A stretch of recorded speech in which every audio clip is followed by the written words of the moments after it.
day. Calling out to myself, 'cause I'm my own hero. I hold it down, can't you tell? I'm stronger than you'll ever know. Try to cut me down, but I stand tall. I'm my own fighter, I hold my own. Don't you know, my truth is my fire. Welcome, everybody. Happy Wednesday, and welcome back to another episode of Real Talk with Emoji and Ra. Mental health sounds like this because, as we know, mental health is such an important subject for us to talk about these days. And I'm so honored and grateful that in the lead up to my new book coming out, that my wonderful sister from another mister is joining me all the way across the pond in Canada to talk about these real dirty conversations around leading with authenticity, leading with love, leading with a song. Just saying. When it comes to navigating this bizarre, strange world that we seem to be living in at the moment. And I'm so excited for today's conversation. But Ra, how are you? Happy Wednesday. What's going on? Hi, my friend. I am excited for this convo as well. In the spirit of realness, I've been sick and I'm coming out the other side, but I'm grateful that I'm feeling better to be here. You still sound wonderful. Thank you. That's what I was most nervous about, actually. I was like, how do I sound? How does it come across on mic? So, yeah, excited for this conversation because also June, for those of you who don't know, is Men's Mental Health Awareness Month. And our guest today is a man. He's not just any man. He specializes in psychological safety and emotional intelligence, which I think is such a beautiful subject, especially for men, because I think it's a topic that we don't talk about enough with our male counterparts. But this is a friend of yours, correct, Rob? Yes, absolutely. Yeah. So Sam and I, welcome Sam. We have been friends since 2019, and yeah, I'm really excited to have this conversation. Sam is the founder and MD of Braver Leaders. He's also an international speaker. He is primarily based out of Dubai, but is currently in London, from what I know. So welcome, Sam. Welcome to the podcast. Thank you. Lovely to see you both, and thank you very much for having me. Of course. No, this is an exciting conversation. So, I mean, I've known about you for a little bit through Ra, but I'd like to sort of, for those who don't know anything about you beyond the description of this video and podcast, can you tell us a little bit about, like, what is Braver Leaders? What inspired you to get into the specific line of work around, helping develop leaders by creating bespoke behavioral change programs? Like, what does that even mean? How did you stumble into this line of work? Tell me everything. I'm fascinated. Yeah, sure. And so I guess the first thing to say is that it started from a screw up, right? So I got fired for using drugs on a night out with some team members. I was running a big company across the UK and the EU, and that was the straw that broke the camel's back, as they say, because I had tried to control and regulate my use of drugs and substances and alcohol. I definitely wasn't trying to regulate it in my 20s. In my 30s, I started trying to regulate it. Probably the latter half of my 30s, I started to regulate it and failed miserably. And so basically that, as I say, was the straw that broke the camel's back, which got me to this place of, man, I think I'm an addict. And nobody can tell you are, only you can say, right? You self-diagnose basically. And I had a conversation with my personal trainer at the time, who still remains a good friend of mine, who said, "What are you doing on Wednesday night?" And I was like, "Well, nothing, bro. I just got fired." And he was like, "Well, come meet me down here." And this was in London at the time. And he said, meet me at this prep, and we're going to go to a meeting. I was like, "All right." why not? I'll give it a go. And I was pretty scared. And I went to this meeting, and that was where I stayed and got clean and sober for the first time in my life, and really realized that it was this like, oh, okay, so it's not abnormal. There are lots of normal people out there who are struggling with that, and it's not. I don't know what well, no, I do know what I expected. I kind of expected to go there, and there would be people who weren't like me. Is the easiest way to put that. And then I got there, and they were, and so that led me to go home to New Zealand for a little bit, and I was working my program while doing that. And while I was there, it was like, what am I going to do? And I'd done some study around high performing teams. I was fascinated by that. I really started to try and bring it into the businesses that I was leading. I was like, okay, let's give this a crack. And so it was about, I wrote my own course, which still exists today. And then started thinking more and more about, okay, how do I go and upskill in this area? So coaching was the first one, systemic coaching and team coaching, then started looking at behavior change, then leadership, and now I'm going bigger into change and bigger change initiatives. So that was kind of the genesis of it, was the actual moment of screwing up, right? But I realize I'm going on here a bit, so I'll shut up and let you guys come in. But what actually started it all was back in that lecture about high performing teams. My lecturer said to me, the professor was like, all right, share a little bit in your circle. And this is before I got clean and sober. But and Winia knows this story very well. I sat there and I was like, all right, I'm going to tell people I struggle with drinking. I'm struggling. And what happened was I was expecting people to judge me, but the complete opposite happened. Is there's this moment of pause where people go, oh, much like you two just did when I shared that. Because when someone shares something like that, there's this moment of real human connection, isn't there? Of deep, deep human connection. You go, okay, you got me. Keep talking. And that was the genesis of the idea of Brave Leaders. In a nutshell. I love that, in a nutshell. Yeah. I really love how you led with like, I screwed up and like started off in that way. And just really being vulnerable and sharing that.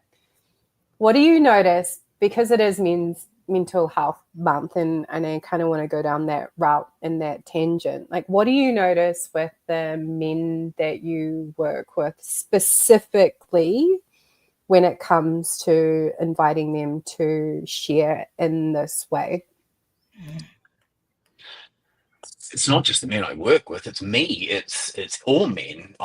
Okay, that's a generalization, but a high percentage of men struggle to talk because it's not a masculine thing to do. So a masculine man doesn't go and share his feelings and say, I screwed up, or and I believe it comes from the generations before us. My father is, he doesn't talk. It took him until my mid-30s. I remember calling him and saying, Dad, I love you. And he was like, how much do you want? Which literally was his response. And I was like, bro, I'm literally calling to tell you I love you for the first time. And that was his response.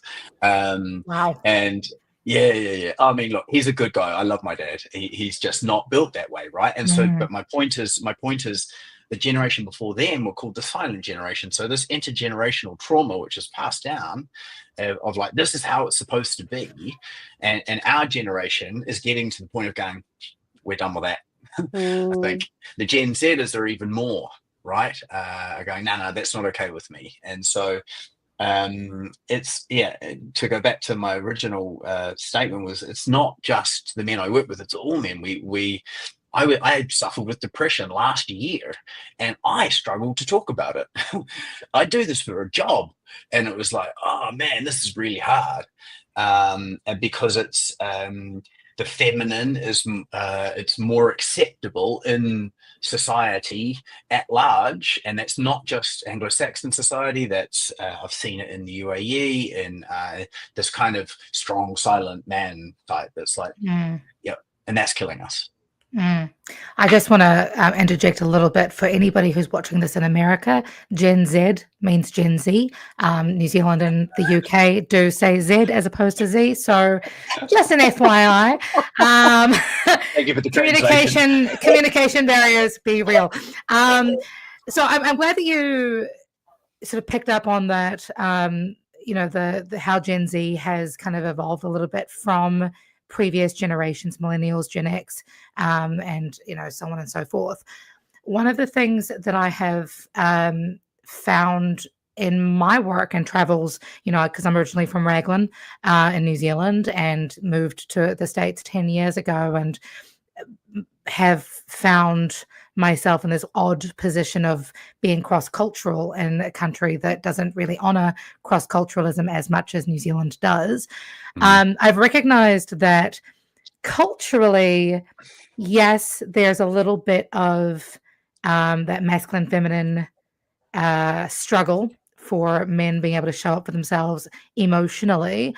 But in the States specifically, and I've got a client who's a 45-year-old dude who struggled the very first time that we worked together. He's working on that, but he's a Pākehā guy. He's white.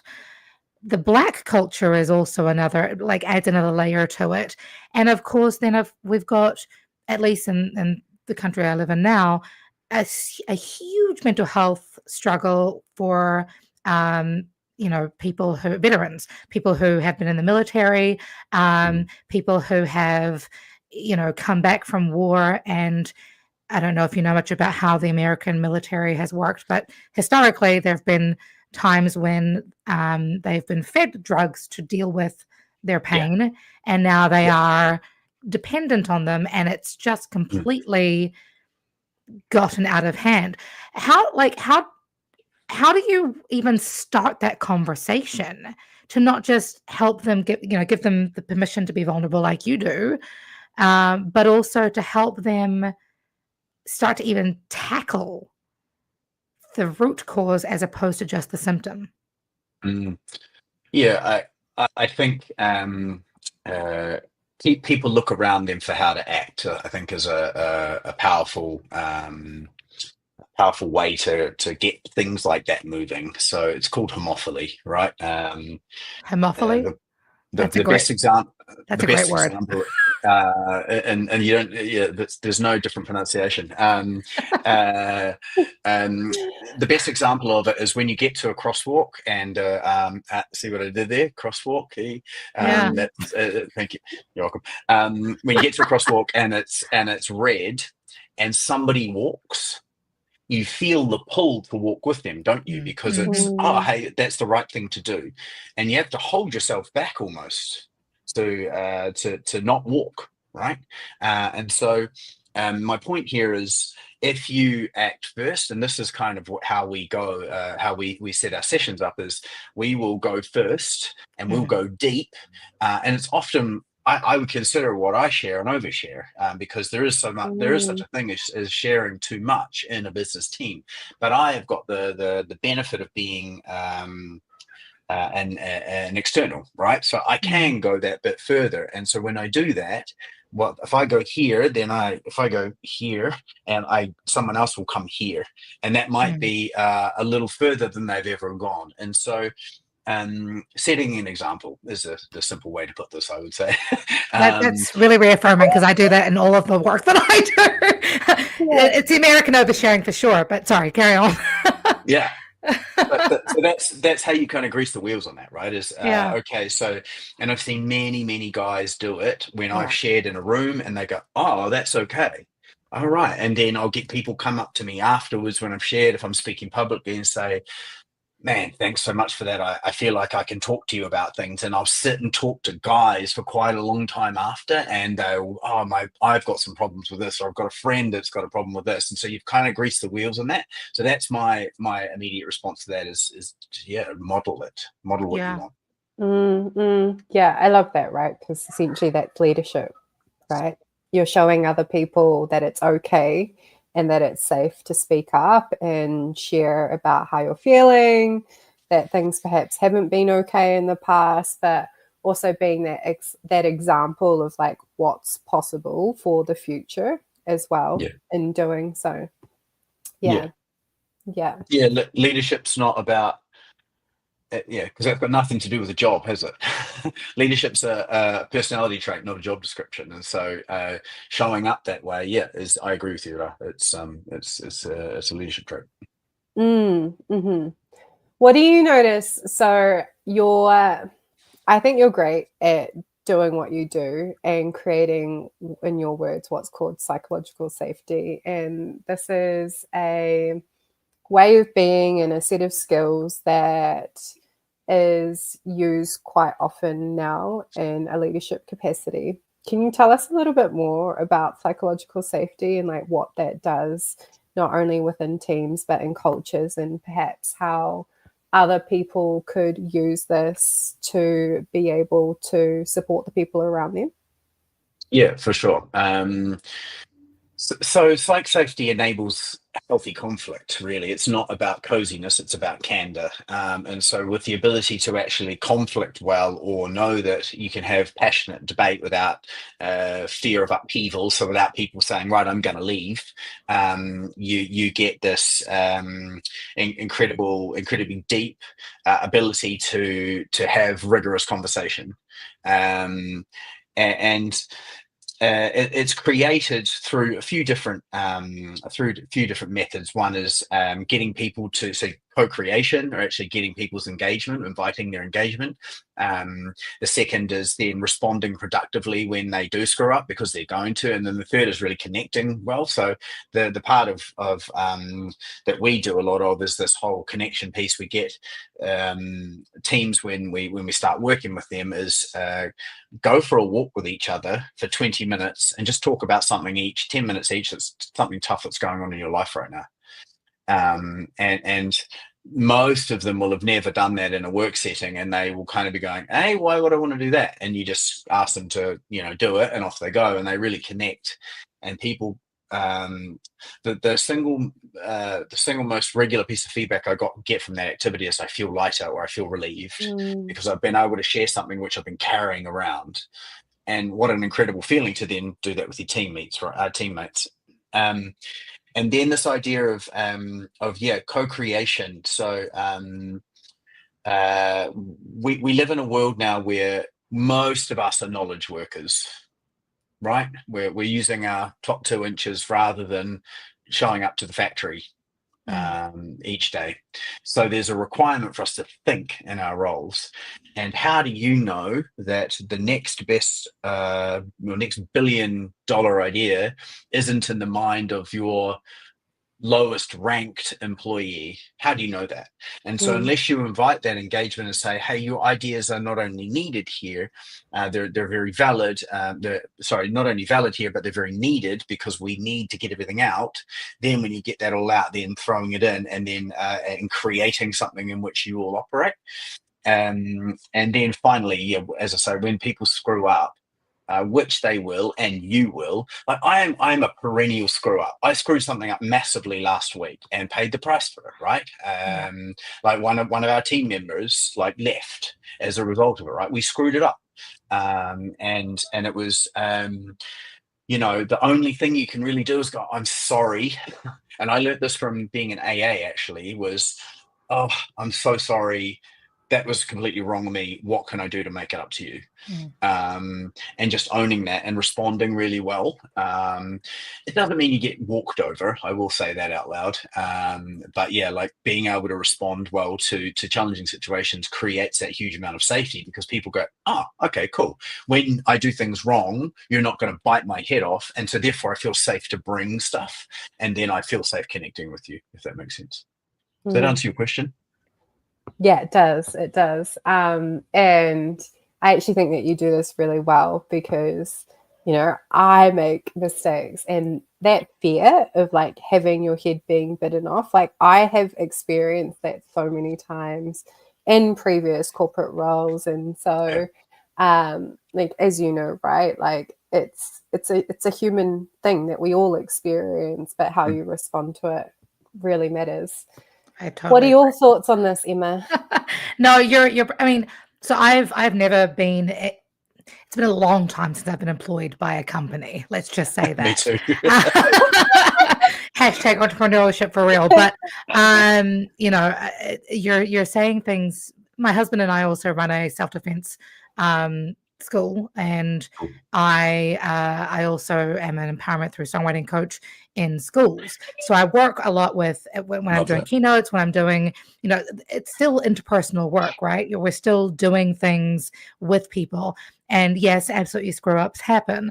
But one of the things that you said that inspired, I don't know, kind of my aha moment is, and I'm curious as to whether this is an Aotearoa thing or whether this is like the new age of mindful management practices, but recognizing the interplay between masculine and feminine, sure, but also between our physical selves, our emotional selves, our mental selves, etc., and honoring the whole facet of a person, making sure that your employees, that your coworkers, that your whoever you're working alongside feels that emotional safety, then often results in better production, better performance, better output. Have you found that to be the case? And like, how can an organization that is very much top down help to get that sort of ball rolling? What are there any like practices that somebody can come in with, or does that make sense? Yeah, I think what you're saying, and let me check for understanding here, is that how do people bring their whole selves, and how do the people who to whom the people are bringing themselves allow that? Is that right? Like, Yeah, so well, just as you're talking about, like, showing up authentically and then giving yeah, space for people to show up authentically. I don't feel, and again, this is based largely on my interactions with people here in the States, different culture again, but it's very much a top-down, do as I say, not as I do kind of mm, approach in many organizations. mm, So how can we support leaders, I'm using the word leaders when I should be saying management, because yeah, management is not always leaders, unfortunately. How can we correct. support them in honoring the whole facet of an employee or a coworker in Yeah. order to ensure better work output, better performance, better product, etc.? Yeah, nice. So I think what we talked about before with responding productively, so that's going to be a pretty key part of any time someone comes into your workplace, right? Because Mm-hmm. we do a thing called the check-in, just super basic, Okay. and actually it's adapted from a guy called Bill Campbell, who people in the States will know because he's the $1 trillion coach. He worked with Google, right, and made them a lot of money. He used to do a thing called the trip report, and he would start the week with, cool, what trip did you go on the weekend? And so it's this person bringing a bit of their personal life into the workplace. We do a thing called the weather report, where it's like, what's your weather, or how are you arriving? So an arrival statement, how you're arriving doesn't mean I rode the bus. It's how am I mentally arriving? And so that's the first bit. The first building block is inviting that kind of, it's okay to bring what's going on for you. And then when that happens as a leader, and I use the word leader there because one of the key jobs of a leader is to hold space. And that's, tied closely with responding well, isn't it? Because you hold space and say, oh, okay. Whew, that's tough. I hope you're all right. Is this the best time for this meeting? Or do you need to step out? Do you need to go home if they bring something really challenging? And knowing that that's in them and not in you, and your response to that is critical to creating this safety. The scarf model is a really good tool as well. It's from Dr. David Rock, 2008, and it looks at status, certainty, autonomy, relatedness, and fairness. That scarf. And how you respond gives you the ability to move somebody towards a threat response so that they're feeling threatened, or a reward response. I always struggle to say reward response together. And I say it so many times as well, and it's like it's always a challenge. So if you can move somebody to a reward response so let's say take status for argument's sake, by praising them publicly and then giving developmental feedback in private, it's going to help them feel good and safe. So when somebody brings something challenging to you in one of those check-ins, which just sets the tone, and it's not there's a Stoic phrase, Stoic philosophy, which is what you do today is what you do every day. And so if you just take that, what am I doing today? And today I'm asking my employees to bring their full selves to work by saying, how are you arriving? And then when they bring challenging stuff, respond really well. Do it again tomorrow. Do it again the next day. Don't do it the next day because it's Saturday. Do it on Monday. You get my point. I love that. And I think there's so much helpful, I was going to say like information in there and tools, but as you were speaking, I was like, what about the people who don't respond well? Because there are so many people who are managers, right? Not leaders. And, you know, as you were speaking, I was thinking, you know, there is a lot of bias that a lot of people have around what it means to, you know, bring that stuff to work, right? Like, work should be at work, and then you need to compartmentalize, and you need to leave everything else at home. So what do you think is kind of that middle ground, and what do you think is needed in order for someone to be able to respond well without kind of bias or bringing in any external projections, internal projections that they might have about that person? Or writing off those things as necessary components, right? Sorry, you're taking the words out of my head, which I love. Carry on. It's because we're interconnected, babe. It's the teleconnection. Listen, 13 years strong, baby. Oh, we're getting there, right? Like, what's this? This is year 7? No, year 6. I was going to say before as well, like you and I have had some like really robust discussions, haven't we? And I think that's why we're still so close, because we have fallen out, but then come back. And now when we have difficult discussions, we handle it differently, don't we? Because it's like, because we've actually had those moments of like, and like now it's like, okay, I mean, I think back to whenever it was, like, even, was it earlier this year? And it was like so many, like there's been a couple of times where we've been like in conflict, and it has been super challenging. Like I'm laughing because I'm like, just by the way, there's been some issues, okay? I love it, carry on.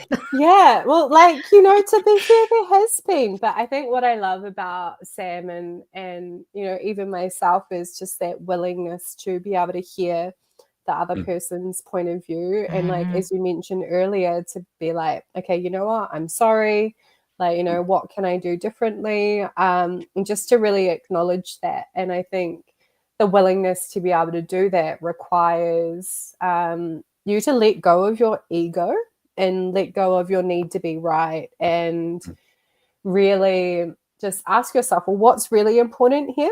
Is the connection important, or is it my need to be right that's important? And you know, that's what I find often when people don't conflict well. It's because it's their need to be right that is kind of playing the game, versus, okay, well, how can we meet together and look at, okay, what does it mean to co-create together, or what does it mean to be in connection with one another? And so, you know, Sam joked, and I think you said to me one time, you're like one of the hardest friends that I've had when it comes to this. And I laugh because, to be fair, it I've felt the same way as well. But also I love you dearly because of it, because we've fallen out, but we've been able to kind of come out the other side and still have a lot of mana and respect for one another,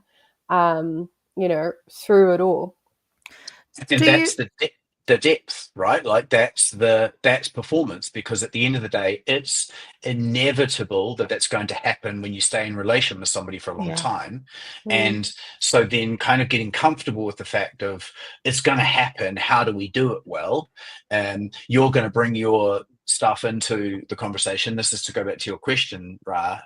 Do you want to chuck yours in now, Emma, or shall I? I was going to say, can you also bring in the co-creation point that Ra brought up? Because I think, again, that's something that isn't often supported within a lot of management positions, particularly in Western culture. Yeah, we talk about inclusion, right? That's a buzzword, just so you know. Inclusion into what? Inclusion into what? Right? Like, is it the culture that I've created? Is it the culture that white people have created? What is it? Like, because if it's that, then I'm good, right? Like, why don't we create something together, which, and to go back to your original question, Ra, like, how do we deal with these people who are not doing, who have bias and who, I mean, we're talking about 7.9 billion people, because we all have bias, right? And bias comes out when there's pressure put on us, in particular, because the pressure goes on our decision. Therefore, we revert to the experiences and the knowledge we have from growing up, from our past. So we're all going to bring that stuff. And I think I actually did a podcast with a lady named Louise Mara, who's one of my mentors. She's Kiwi as well. Man, us Kiwis, eh? You're amazing.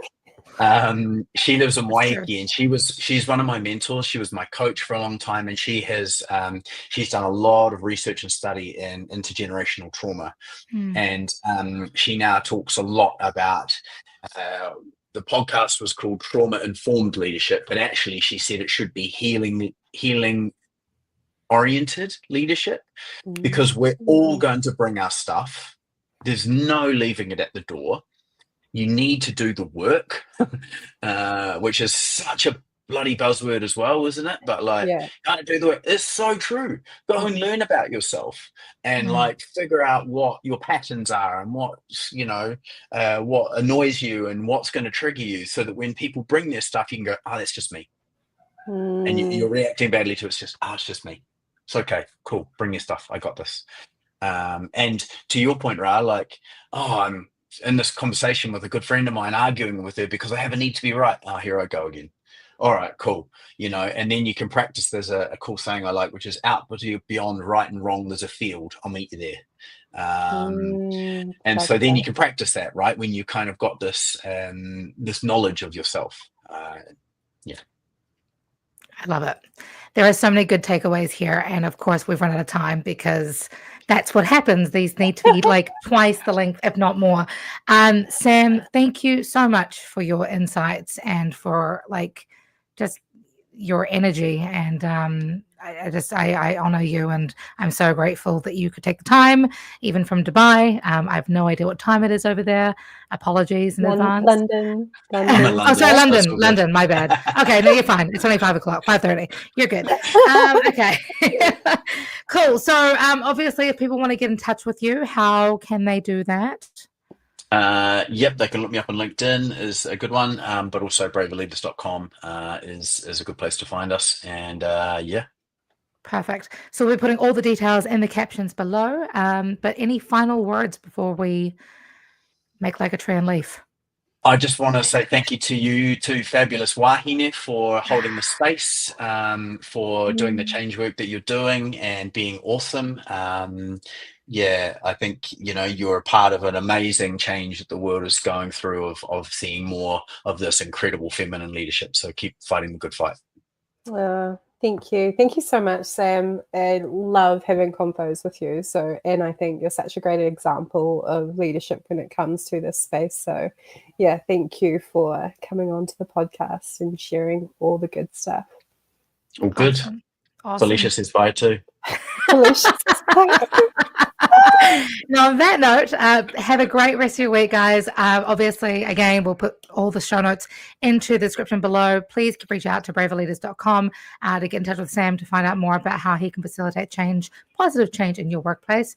And until next week, be good, be kind, spread love like it's going out of fashion, because it very well might be, unless we do something about it. So peace, love, and sunshine.